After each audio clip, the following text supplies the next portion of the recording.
The Ghost of Dibble Hollow by Mary Nickerson Wallace. Chapter 4, Tiger. Helen and Pug slowed down and peered curiously at the old Smith homestead as they passed it on the way to the village the next morning. It was a shabby, gray-shingled colonial house close to the road. Set farther back were a barn and stable and a smaller outbuilding. Behind them, a tumbling stone wall fenced the buildings from the pasture land up the hill beyond. At either end of the wall was a huge and ancient maple tree. The twin maples, Helen said softly. They saw Priscilla weeding in the vegetable garden. She was obviously tired of her task, for she was resting back on her heels just watching the sky. Pug had a chance to get a good look at her now, something he hadn't been able to do during that wild chicken chase in Smithville. His first impression had been that she was spindly, like his sister, but while Priscilla looked fragile, she must be tough inside, he decided. Her dark brown eyes stared straight at a fellow, and her mouth and chin looked as if they came out of the same chunk of granite as her grandfather's. Pug was so absorbed in watching Priscilla and in noting what a tumble-down look twin maples had that he didn't see a tiger kitten who was stalking a butterfly in the garden. Then he heard Ricky's sharp, delighted bark. The beagle had leapt over the low picket fence and made a dash for the kitten. She arched her back and spat, but then evidently thought it wiser to make for the big maple beside the house. Ricky was after her in a flash. "Pug, call him quick," Helen cried. Priscilla had risen to her feet in a lithe movement and was calling in soothing tones, "Tiger, don't be scared, Tiger." "Ricky," Pug yelled angrily. "Come here, Rick." He got off his bicycle and ran to collar his dog. He apologized to Priscilla, but Priscilla looked close to tears. "Tiger'll never get down from that tree by herself. She's just a kitten." "Where's your grandfather?" Pug asked. His eyes were measuring the distance between the tree and the house. He could see a way to get the kitten down if...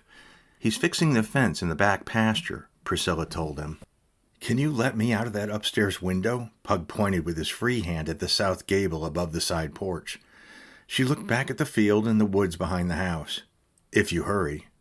"Helen," Pug called to his sister, "take Rick and go on to the village. I'll get there as fast as I can. Ricky, go!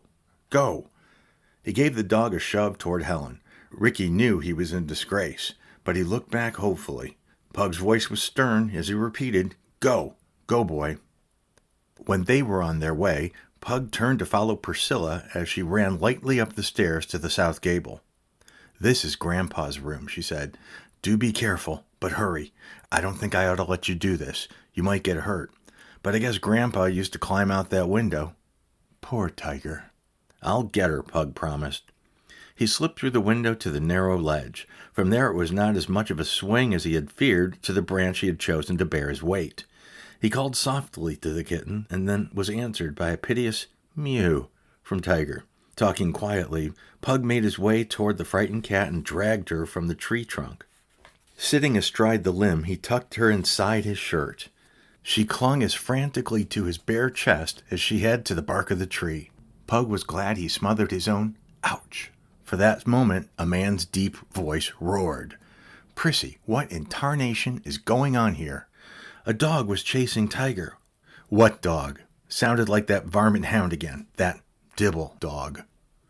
"The dog is gone, Grandpa. Everything is all right now." From his uncomfortable position in the maple, Pug fervently hoped she was right. He shifted a bit so he could peer down through the leaves. Mr. Smith was leaning on his cane with both hands, frowning at his granddaughter. She had taken his arm and was trying to lead him away from the maple. Would the old man go, giving Pug the time to get the kitten to the ground and escape on his bicycle without being seen? As long as there was a chance of it, Pug decided to stay where he was and keep quiet. Another encounter with Mr. Smith might make it almost impossible to get the Smiths and Dibbles together on friendly terms. Tiger had settled down inside Pug's shirt for a moment. If she kept quiet, he thought, he might be able to keep his seat in the tree. He wished Mr. Smith would go, but the old man stood his ground as if he had put down roots. "Priscilla, what is going on here?" he asked again. "Stop pulling me." "I just want you to come back to the kitchen and rest a minute, Grandpa. I'll make some fresh coffee. You look tired." "If I'm tired, it's because of all these Dibble shenanigans." "That was their dog, I heard, wasn't it?" Well, yes, but whatever it was that made you dislike the Dibbles so much, Grandpa, it might have happened ages ago. You can't blame these Dibbles for it. I wish we could be friends with them, she said wistfully. The girl looks like she would be nice to know, and the boy...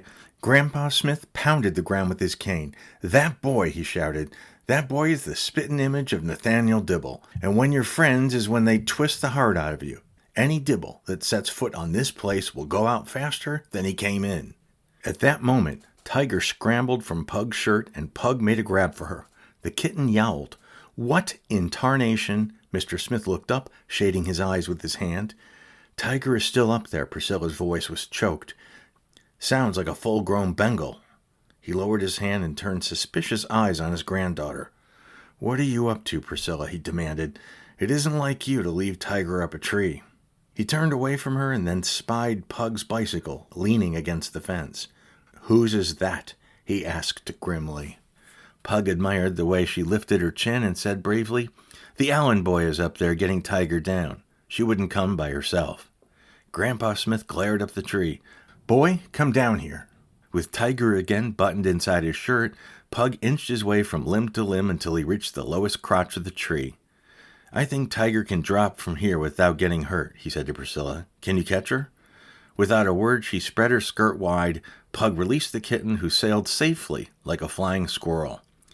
Then Pug let go of the lowest branch. The tree trunk was too large to circle with his arms, and he slid the rest of the way, scraping off buttons and skin. Now get, said Mr. Smith ferociously. Get before I use my cane where it would do a Dibble the most good, and stay off my place. Pug lost no time in going over the fence. As he pedaled away, Priscilla called, Thank you ever so much. I'm sorry you got all skinned up and tore your shirt. Pug fumed all the way to the village. Helen had bought the bread and was waiting for him with Ricky in front of the store. For goodness sake, she exclaimed as she joined him on her bicycle. Do you ever look as if you've been dropped dead twice and been stepped on?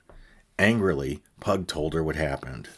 I guess from what he said about friends twisting the heart out of you that he and the Dibbles had been specially good friends once. That's a safe enough guess, Pug muttered. You look a fright. Let's go see Miss Woodman anyway. I found out where she lives. Pug protested because of his appearance, but when Helen insisted that she was going, he followed. He was afraid that he might miss something if he let her go alone. Stay tuned for Chapter 5.